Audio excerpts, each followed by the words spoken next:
Hello kids, आज की कहानी है मेहनती चींटी। गर्मियों के दिन थे।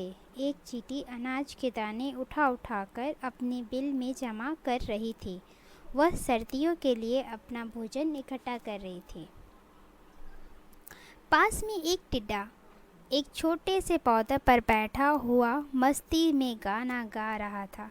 अचानक टिड्डे की नज़र चींटी पर पड़ी तो वह बोला, तुम इतनी तेज गर्मी में इतनी मेहनत क्यों कर रही हो?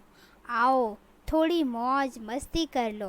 चींटी बोली, धन्यवाद टिड्डे भाई, मैं ज़रा सा भी समय बर्बाद नहीं कर सकती। मैं सर्दियों के लिए भोजन इकट्ठा कर रही हूँ। मैं अगर आज यह काम छोड़ दूँगी तो सर्दियों में भूखी मर जाऊँगी।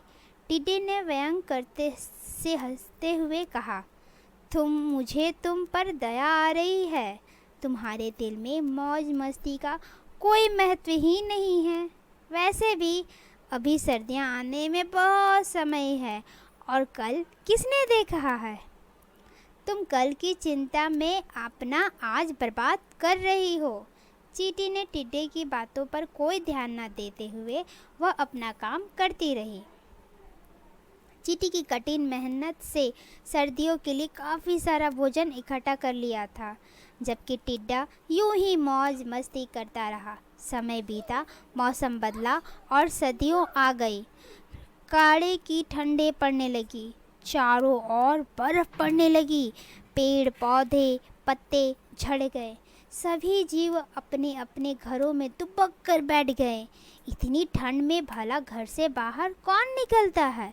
लेकिन टिड्डे के पास खाने के लिए ज़्यादा कुछ नहीं था। कुछ दिनों तक कट गए, पर अब भूखे रहने की नौबत आ गई। तो दिन तक कुछ ना मिला। अब उसे भूख बर्दाश्त नहीं हो रही थी। उसे मेहनती चींटी याद आई। वह चींटी के घर की ओर चल दिया।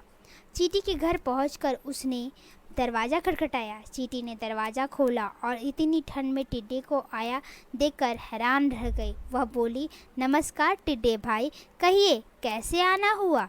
टिड्डा बोला, बहन मैं भूख से मर रहा हूँ, मुझे खाने के लिए कुछ दे दो। मैंने गर्मियों में गाते बजाते हुए बिता दी। अपनी लापरवाही की वजह से सर्दियों के लिए कुछ भी इकट्ठा नहीं कर पाया। अब तुम्हारे पास बड़ी आस लेकर आया हूँ। इस पर चींटी बोली, ऐसा है टिड्डे भाई, अब सर्दियाँ भी नाचते हुए बिताओ।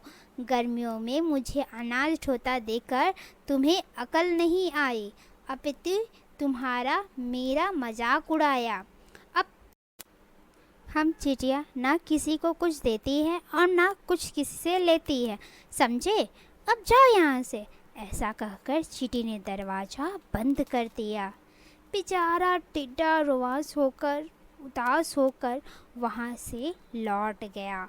वह अपने कई मित्रों के पास मदद के लिए गया, पर सब ने उसकी एक न मानी।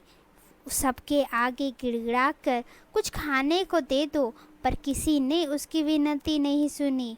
किसी ने खाने को कुछ नहीं दिया। वह भूख से बिलबिलाता हुआ एक दिन मर गया।